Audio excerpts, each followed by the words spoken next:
So I'm going to start the recording. So I want to start with an opening question. I'm fairly certain you all can hear me, but if you can't, feel free to shout out and let me know. This is race educator Jane Elliott. Some of you may or may not have heard of her. This is a very brief clip that she asks, but she's been sort of working a lifetime in race education, particularly in white communities. As a white woman, she takes that responsibility on. She's done a lot of interesting work in trying to explain and make real the issue of racism, of which I am more than happy to set you up with several different videos of various things she's done, including, if any of you have heard of the blue eye, green eye children in the classroom, blue eyes versus green eyes, that's Jane Elliott. And so this is just a very beginning opening question from her that I wanted us to hear and share. Again, if you can't hear, somebody let me know, but you should be able to. I want every white person in this room who would be happy to be treated as this society in general treats our citizens, our black citizens. If you, as a white person, would be happy to receive the same treatment that our black citizens do in this society, please stand. You didn't understand the directions. If you white folks want to be treated the way blacks are in this society, stand. Nobody's standing here. That says very plainly that you know what's happening. You know you don't want it for you. I want to know why you're so willing to accept it or to allow it to happen for others. And then it's just music. It's a music outplay. So the same question for us. I'm not asking anybody to share themselves. I just want us to take a moment and think about this. If you would like to use your reaction buttons to say if you white folks, would like to be treated as the society treats citizens of color, you can feel free to put your hand up in the window, but just something for us to think about. Why or why not? And what I would posit in this presentation is that precisely kind of gets to the heart of white privilege, in that we don't have to ask ourselves that question. We don't have to, and we don't really want to, and we don't want to really answer it. And it's an issue we don't have to confront. And it's something that if we never did anything about race or racism for the rest of our lives, we could probably live pretty normal, okay lives. We don't have to ask that question, right? And the mere fact that that I'm guessing most of us, and again, you may or may not have raised your hand, but the fact that we realize this when asked, but don't otherwise think about it, that's sort of at the very heart of white privilege, at the very heart of not having to ask yourself these questions is white privilege. At the very heart of not really having to think about it or wanting to think about it or being squirmy, being asked it so directly, all of that is at the very heart of white privilege. One more video clip, which is a much better explanation, I think, for us. Now, I'll say a little bit more about this when the video's over. The first thing I will say, though, is this is clearly a private, if not religious, high school. The person running the program makes a few conclusions at the end. Don't pay attention so much to the religious side of this, just pay attention to it for the exercise itself. Shoulder to shoulder, take off your backpacks. Basketball, line up, we're about to race. Hey, we are racing for a $100 bill. The winner of this race will take this. A $100 bill.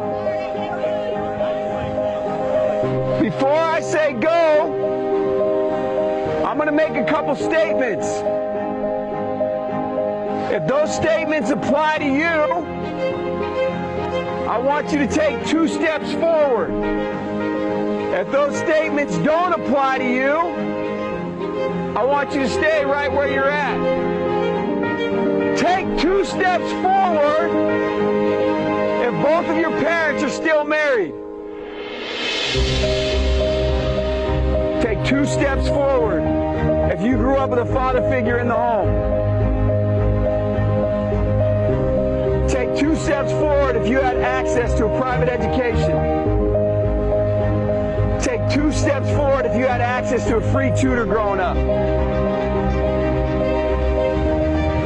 Take 2 steps forward if you've never had to worry about your cell phone being shut off. Take 2 steps forward if you've never had to help mom or dad with the bills. Take 2 steps forward if it wasn't because of your athletic ability, you don't have to pay for college. Take 2 steps forward if you never wondered where your next meal was going to come from. I want you guys up here in the front just to turn around and look. Every statement I've made has nothing to do with anything any of you have done. Has nothing to do with decisions you've made. Everything I have said has nothing to do with what you've done. We all know these people up here have a better opportunity to win this $100. Does that mean these people back here can't race? No. We would be foolish to not realize we've been given more opportunity. We don't want to recognize that we've been given a head start. But the reality is we have. Now, there's no excuse. They still got to run their race. You still got to run your race. But whoever wins this $100, I think it'd be extremely foolish of you not to utilize that and learn more about somebody else's story. Because the reality is, if this was a fair race and everybody was back on that line, I guarantee you some of these black dudes would smoke all of you. And it's only because you have this big of a head start that you're possibly going to win this race called life. That is a picture of life, ladies and gentlemen. Nothing you've done has put you in the lead that you're in right now. When I say go, on your mark, get set, go!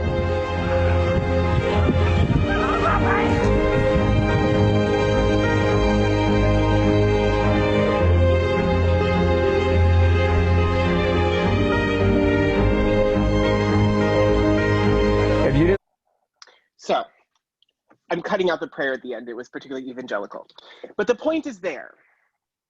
This is, he uses the word privilege. He doesn't use the word white privilege. And it doesn't sound like the questions that he's asking are particularly race-based, right? Were your parents married? Did you have a father figure in the home, right? He doesn't ask any of these things. Cell phone being shut off. Where your next meal is going to come from. Help mom and dad with the bills. These don't, at no point did he ask anything that sounded race-based on an individual level.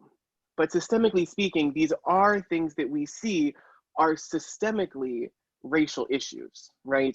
And we'll talk a lot about that at the end of this slideshow. So I want you to hold on to some of that. But this is a way for us to start to piece that out, that white privilege are the benefits given to individuals, communities, and groups within a larger system simply because they are white.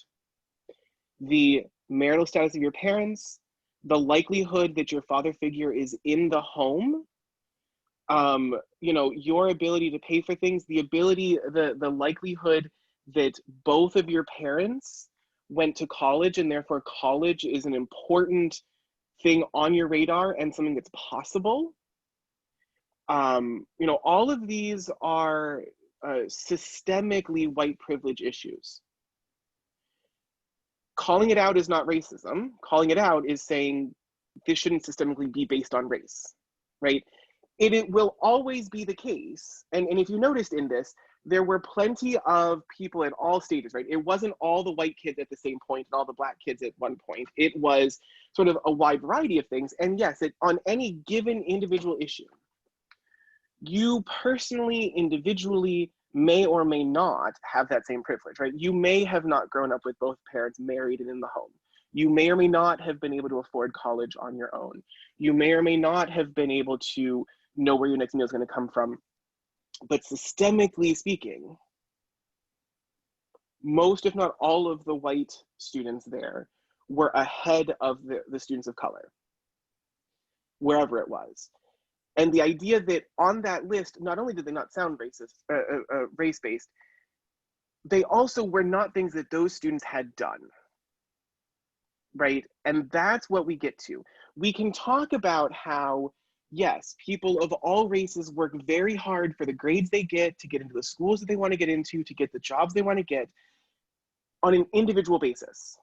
At the same time, on an individual basis, any one person may or may not have had the same economic, class-based, socioeconomic issues and disadvantages in their life on an individual level. But systemically speaking, these are race-based things, and we'll do a little experiment with this in just a few moments. But this is how we, so this is what we're looking at when we look at white privilege. It's these things that are not earned, and often we don't even notice or think about, that are available to people who are white because they're white and the system has deemed it possible.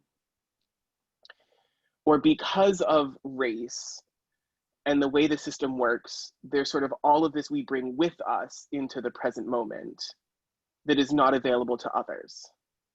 Really solely based on skin color. As a system, we have decided who can and can't. So I want to just piece out a little bit here, this individual versus systemic, because we often talk about white privilege and privilege itself, but white privilege with benefits, right? Is there a benefit to someone? Because that's how we like to think about the world. So let's put it this way. White privilege are the benefits to white folk that are largely unearned in individual and personal situations, right? They are largely unearned on a personal, individual level. Your education status, your inherited socioeconomic class, your housing status and stability, your food security, your name even. A lot of that, though, again, admitting that people of all races work very hard to be where they are, where you started from is based on race. Just what the benefits you started with that allowed you to get as far as you did are based on race. In systemic situations, the benefits to white folk are definitely unearned. Definitely unearned. How you interact with the world, your employment ability, and we'll talk about a few others, those things are absolutely unearned. So that at any given point on an individual and personal level, you may or may not have worked harder than someone else who's white for your education, right? You may or may not have come from a family where everybody had already gone to college and they had set up a college fund for you. Maybe you did, maybe you didn't. That is, or is, and so that's why I say largely unearned in personal situations, but definitely unearned in systemic situations. And when we talk about white privilege, and when we talk about the work of anti-racism, yes, there's a lot of work that individuals need to do, but real change comes when we look at it from a systemic level. We take our part in changing the system, but I talked about this last time, individual changes don't change a system, except as we gather a bunch of individual situations to change the system. In the same way that I talked about a racist individual can do anti-racism work. They probably won't, but they could. But that's where we make this distinction, right, between the individual and the systemic change. So if you have a pad of paper or a pen or a piece of paper or your fingers, that's fine too. Just something to keep tally. We're going to do some math. And these are just, this is just 10 questions to score yourself on. And I apologize, I don't think I said in advance that you needed anything. Pull up a calculator, it's just ones and threes for yourself. I will send this list out to anyone that wants it. If you want it, I can send this out for you to do at home. There's a much longer list that does a better job of this, but we're gonna use the short version. So, it's a game, so the idea is to tally ones and threes. Tally 3 if you can do well in a situation and not be called a credit to your race. So if you can do well and not be told you are a credit to your race, Give yourself 3 points. If that's not true, you get 1 point. If when you do well, there's the potential that someone will call you a credit to your race, give yourself 1 point. Add 1 point, if your ancestors at any generation were forced to come to the United States or forced to relocate from their historic lands within the United States. Forced to. Chose to doesn't count. If they chose to, or if you don't know how far back your ancestors go, you get 1 point. Or, sorry, you get 3 points. 3 points if they were not forced to move. 3 points. Forced by other people or forced by situations? Doesn't matter. If your ancestors were forced by situation or human beings to come to this land or relocate within this land, you get 1 point. If they chose to move, they get 3 points. Or you get 3 points. What if we don't know? 3 points. Okay. 3 points because that is not, if it's not part of the narrative you've been told about your ancestors, then it clearly wasn't that impactful on you or your ancestors. So that's 3 points. 3 points if in most cases, when you ask to speak with the person in charge, you will be facing a person of your race. So if you ask for the manager, the supervisor, the person in charge, and you are likely to find that you are talking to someone that is the same race that you are, give yourself 3 points. If not, 1 point. What about gender? Doesn't matter. Okay. You can do these questions on a lot of levels. I could do the same thing about sexuality, education level. Right now we're talking about race. But yes, these ideas of privilege are, yeah. Add 3 points if when you learned about the history of this country and of civilization in general, your racial group was the primary one represented. For those of us that are European or European descent, we have white skin, is the majority of the history you learned about white folk. If not, 1 point. If English is not your first language, 1 point. 3 points if English is your first language.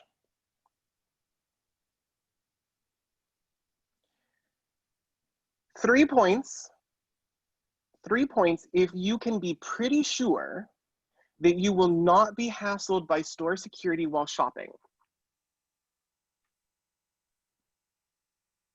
I talked about this earlier today with the other group, or if you are pretty sure you can enter a store and not be asked, can I help you?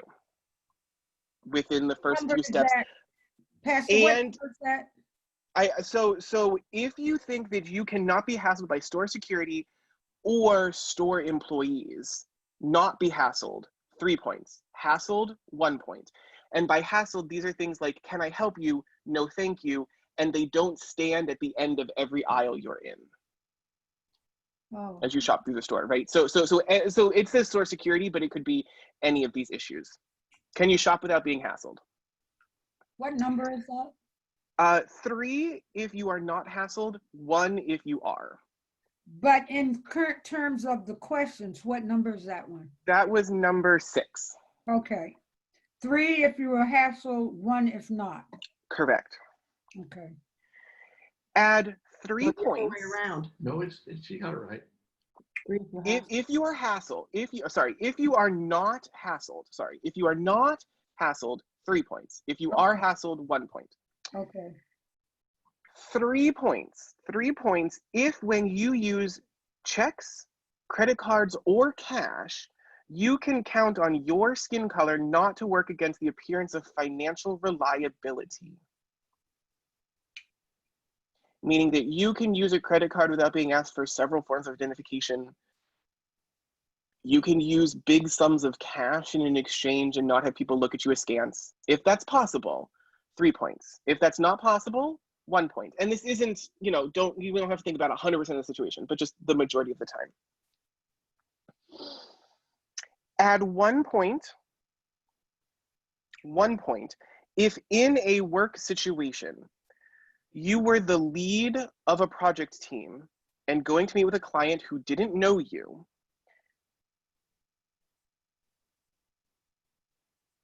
and the client assumes that the colleagues who come with you, whom you are in the lead of, are actually the ones in charge.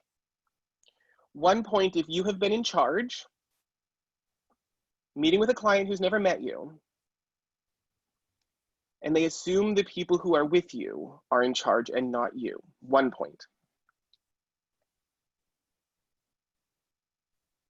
Add 3 points if that has not happened to you or is not a likely assumption.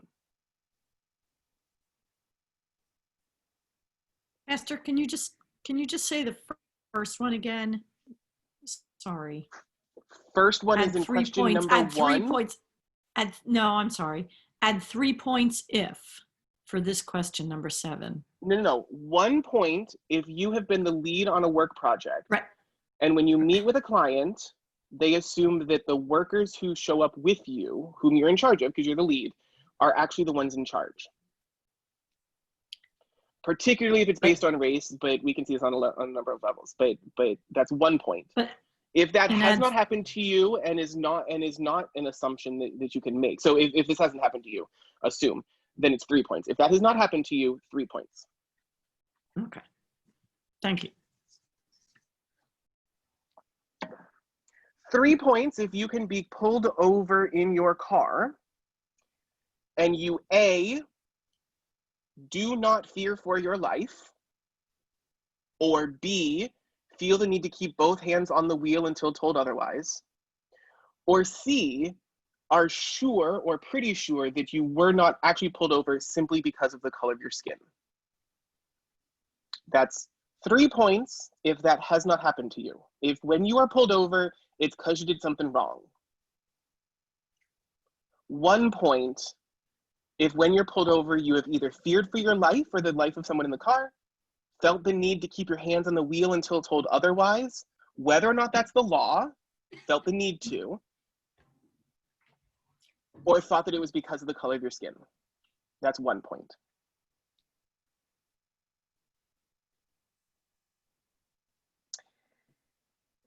Three points if you can take a job with an affirmative action employer, so with an equal opportunity employer, without having coworkers on the job suspect that you are unqualified and got the job because of your race.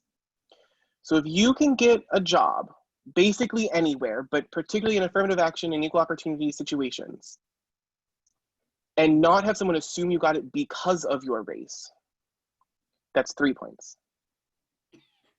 1 point if it's possible for your fellow employees to think that. And finally, add 3 points if you can move into any neighborhood and assume that your neighbors will think neutrally or positively about you moving into the neighborhood. Any neighborhood. 1 point if that's not true.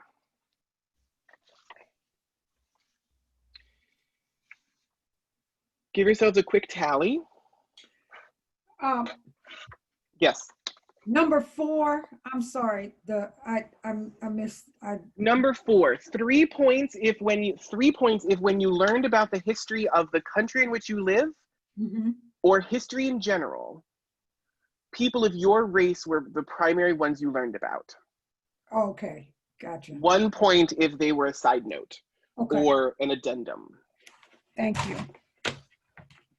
So, tell yourselves up real quick. If you got 1 to 10, if you got 10 to 15,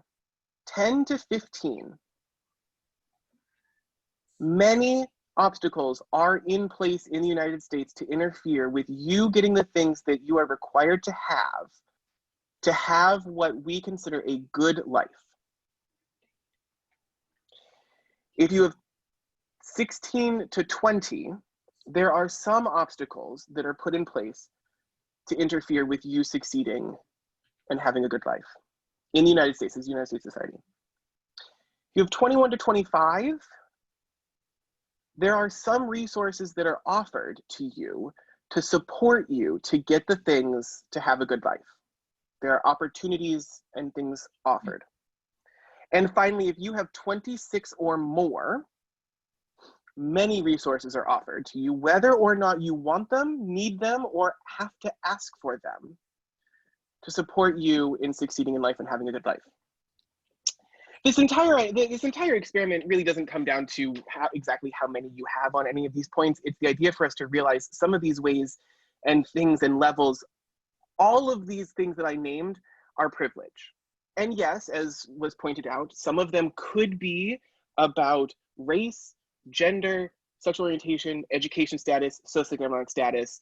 You know, all of these things are ways of us to do that.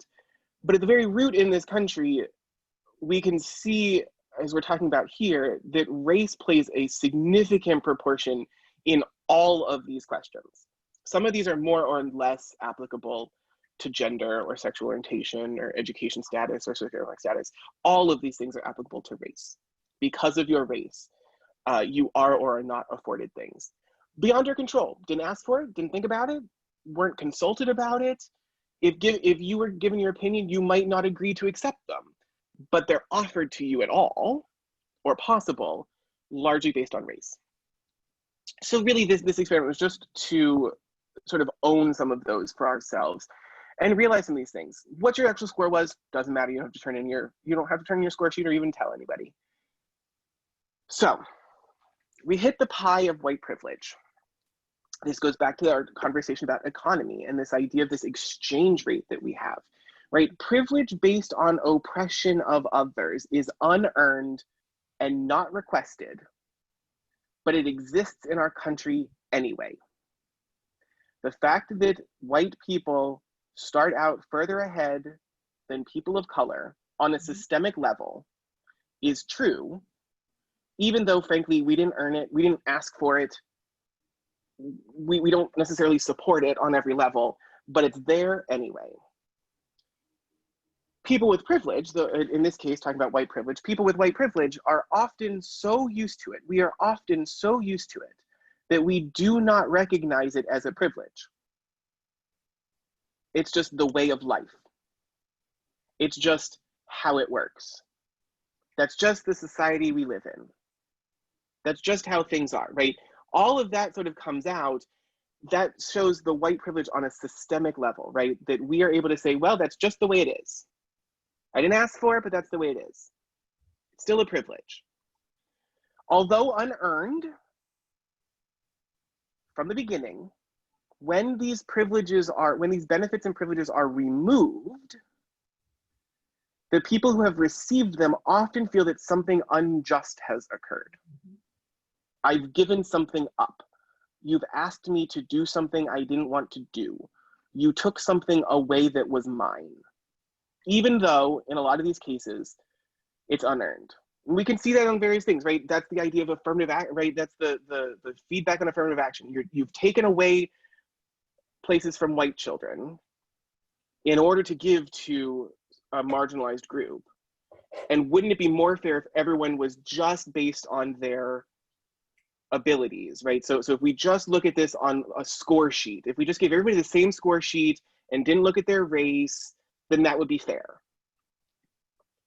Because you're taking away a spot from a white student, right? And that's often how that's couched. That's what we get to here, this idea that you've taken away a privilege, which is the fact that white students are more likely to be accepted to schools than Black students or students of color. You've taken something away, even though it wasn't earned, right? It wasn't earned. There's no right to a spot in college, but it's taken away and it's deemed as sort of some great injustice.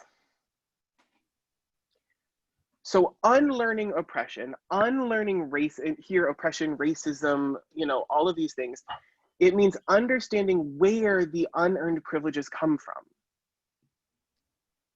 So what that means right there is getting to the root of individual privilege or not, or whether you were more or less privileged than your white siblings, or any of that kind of stuff. That doesn't matter until we get to the point where we get to the source of those unearned privileges, which is the systemic problem of this, right? The systemic problem says, based on race, you are or are not worthy for X. It's the reminder that privileges are not the same as rights, right? You are not it is not a right to a lot of the things that white privilege falls under. Now, should it be? Yes, that's a whole nother story. We can get to that later. But when we look at it in the way our society works today, when we look at it within the system, these are things that are unearned, but we have them anyway. And I'll be honest, it's white folks, right, on most of these levels. And again, yes, we could talk about gender and sexual orientation and economic status and all those things, but for right now, we're talking about racism, and racism is a big one. And so that's what, that's what we're focusing on here. So I want to get to this idea of equity and equality. So if we think back to the race video, the story about the race, the race for $100, it kind of lays out this idea of equality versus equity. And so equality is everybody gets to run the race, right? Everybody had an opportunity to run the race. That's equality. We're all able to run the race. And if we win, any of us would be eligible for the $100 bill. That's equality. We all have the same opportunity. Equity is everybody starting on the same line. And what that often means, and I talked about this last week, what that often means for the case of equity is that some people need to be given more to start to get to that same level. We'll talk about this in just a moment when we talk about equity in practice. But it's the idea that those students of color, or whoever was behind the very first person, right? So the person who was furthest ahead, everybody that was behind them needed something to get to the same starting line. In this case, extra time, right? You need to give extra time for people to get from further back to further ahead, right? Or from further back to the same line. That doesn't feel like equality because they're getting more. They're getting more time. But that more time gets them to the same starting point. And that's the difference between equity and equality. Equality is everybody gets to run the race. And if you get there first, you get the $100. Equity is saying, if you're starting from further back, we're going to give you some extra time. We can extrapolate that out in many ways here. And this is where we start putting these things into practice. Education, housing, employment, justice system, just to name a few, are places where equity in practice means that some people get more than others. Means that some people need more than others in order to start at the same line. So when we think about a life lived in the United States, there is a sort of basic level of education that is necessary to start out on a good foot and be successful. And there are some children who need more than others. And yes, we can talk about a lot of things like learning disabilities and where parents live and all those things, but a majority of those needs, we can get to a root issue of race, right? Where you live, which is largely influenced by race, particularly for people of color who are sort of allowed in some places more than others, affects the education that's possible there, affects the money given to the education system that is there, affects the resources that are available there, and it is largely based on race.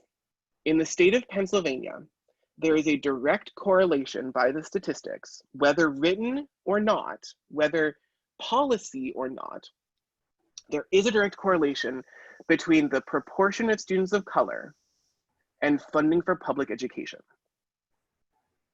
The city of Philadelphia receives $6,000 less per student,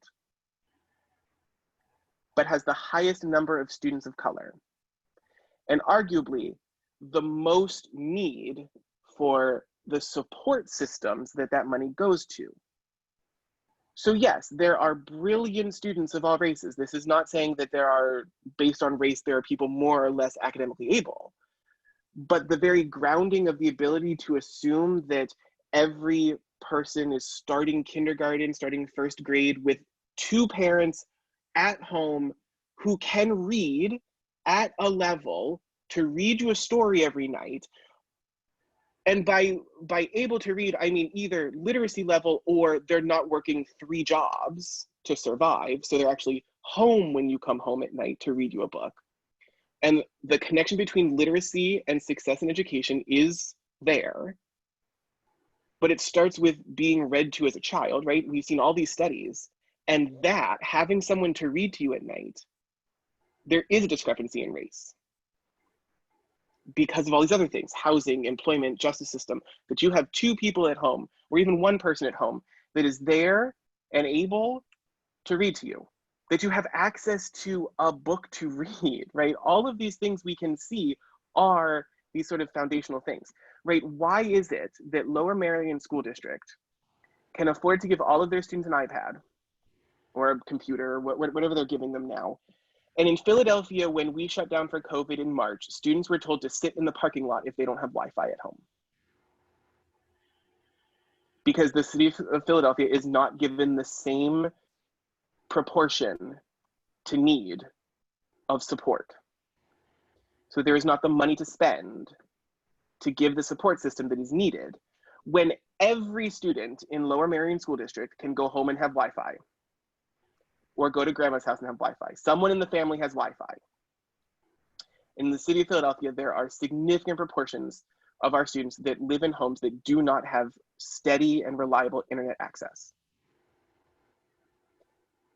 Just truth, right? And so students in Philadelphia need more help to get to the same level playing field, to get to the same starting line. That's equity in practice. Housing's the same way. Sure, technically speaking, policies on the books, is there redlining? No. Is there a systemic reason why at Cresheim Valley Road, it gets a lot whiter the further north you go? It's just a systemic thing about property value levels,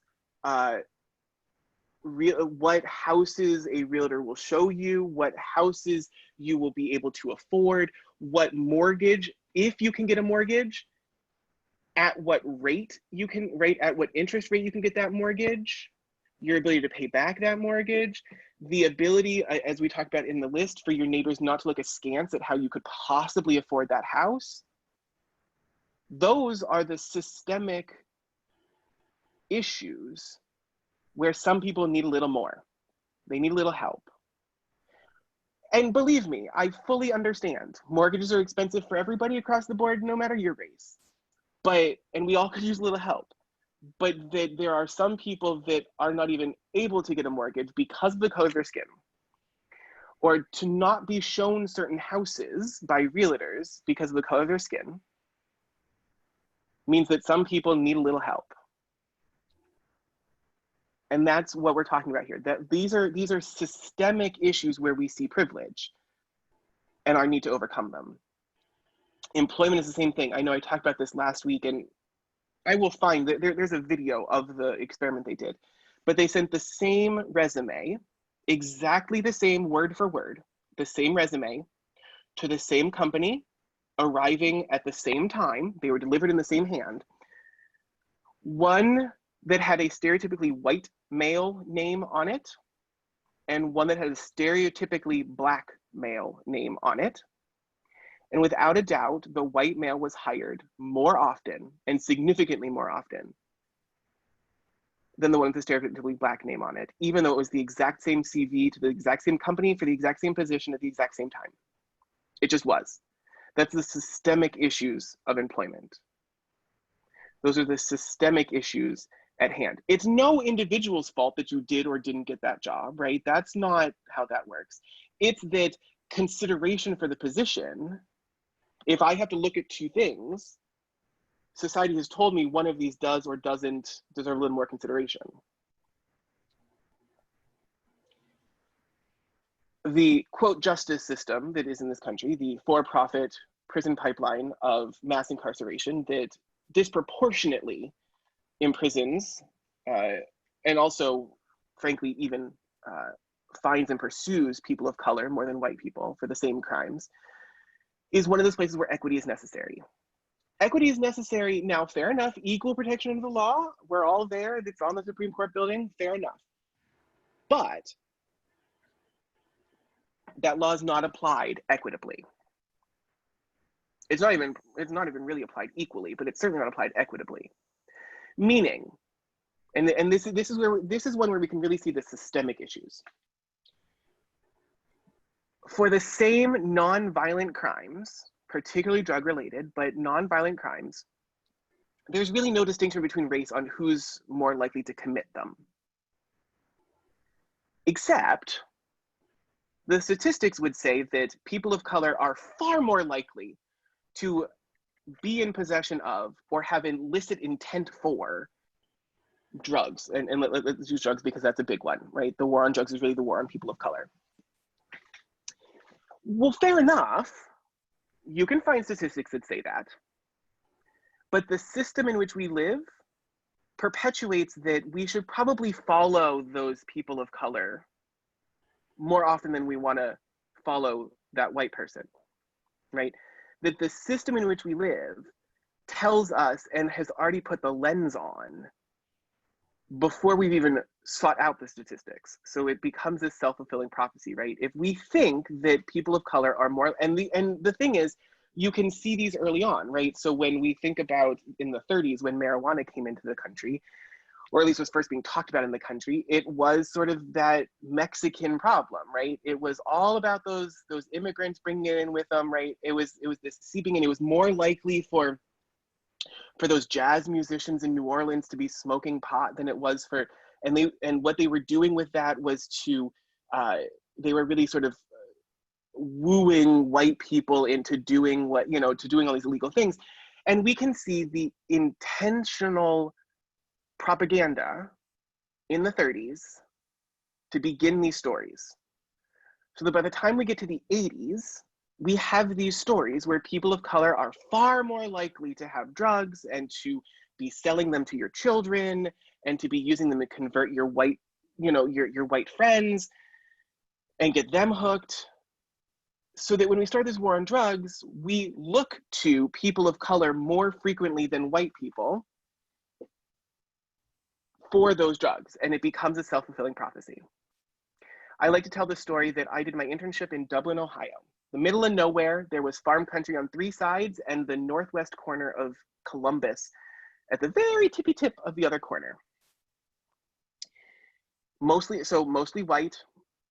There were 3 high schools in town, public high schools, and I knew, because I was told as the intern, what the drug of choice was at each school. Drug of choice being provided mostly by parents, provided by, or at least supported by parents, right? So one had pot, one had Oxycontin, one had, the bad one in town had heroin, I think. Regardless, parents knew, supported. It was public enough that the new guy in town was told up front. And by the time I left, there had not been one arrest based on it. A person of color in North Philly with a joint in their pocket, well, maybe not now because it's decriminalized, is far more likely for someone to say, hey, that cigarette you're smoking smells funny. Mm-hmm. It just is. And so these become self-fulfilling prophecies, which then lead into a justice system that's for profit, that leads into a justice system where, regardless of the race of the judge or the jury, defendants of color are more likely to be convicted and given the maximum penalty than white defendants. And that does not matter the race of the judge or the jury, right? Black judges are just as likely as white judges to give Black defendants, to find them guilty and to give them the maximum penalty the first time. We can see that again when we talk about race in this country and the justice system, that George Floyd had the cops called because of a non-fraudulent $20 bill, right? The clerk thought it was a counterfeit bill, later admitted it wasn't. And he's now dead. Brock Turner raped a girl, but you know, as a white boy, he really has good potential and he was a great star student. And so we really should only give him a couple of months, and he's already spent some in there, so that's good enough. That is a race-based criminal justice system. We are more likely to look for and find guilt and a perpetuation of guilt in communities of color based on the system in which we find ourselves. And then that goes back to education and housing, because now we have stripped generations, largely male, but of at least one parent figure or older male, figure out of communities, which then perpetuates issues on getting housing, having the same effect of the employment status of the household, right? So two people in the house working versus one person working, right? Education and people that are home to support these things. And now I hear you thinking to yourself, well, but if they were incarcerated, if they were found guilty, is that really a role model? Until we look at the fact that really right now I'm talking about nonviolent crimes. And nonviolent crimes, we do not see a distinction based on race as far as committing them. We see the punishment being affected on race, meaning that there are just as many white fathers out there smoking and dealing as there are Black fathers, but they're more likely to have a don't do that again punishment, a fine rather than jail. And we don't seem to mind that they're home reading to the kids. That is a race-based justice system. These are places where equity is necessary for us to all have a starting line. So for us to all be on the same starting line of that race for $100, these are at least sort of 4 of the pillars. And what we can see is in practice as a society, again, this has nothing to do with what you think personally walking down the street. That's an individual issue. That's on you. But as a system, we are taught to lock our doors driving through North Philly because of all those people of color. I can tell you, having lived in North Philly, having friends live in North Philly, don't nobody care about getting in your car in North Philadelphia any more than anywhere else because of race, right? So now here's the thing. Yes, is there potentially more crime in some areas? Sure, because we find it, we see it.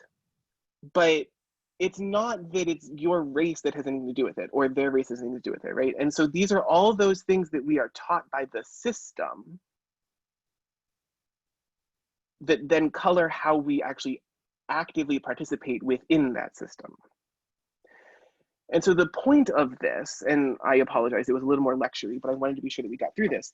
It's a little more lecture-y, but the idea is how we get to the root of this anti-racism work is to recognize these things, right? We can do a lot of things being completely oblivious to what's going on around us. We can do a lot of things without ever, and this is precisely white privilege. Most of us on this Zoom call right now, because of the color of our skin, don't actually have to think about this. We will have the same opportunities tomorrow if we did not one more thing to stop racism in this country. And we would be equally likely to succeed. There are plenty of people in our country that, because these things are true, that is not true. And so the very root of anti-racism work is to recognize the systems that are in place, the systems that need to change. And the very first thing about that is to recognize how they perpetuate themselves, because it all goes back to power and control, which we talked about in the last, end of the last session. And it goes back to, if we can keep these things going, then we don't have to change anything, and it doesn't have to hurt, and we don't have to think about it. So let's just not confront it. But beginning to recognize where they are and recognize their real roots is the way that we begin to recognize this way to change. I'm sorry, I should probably take us off share because this is the last slide.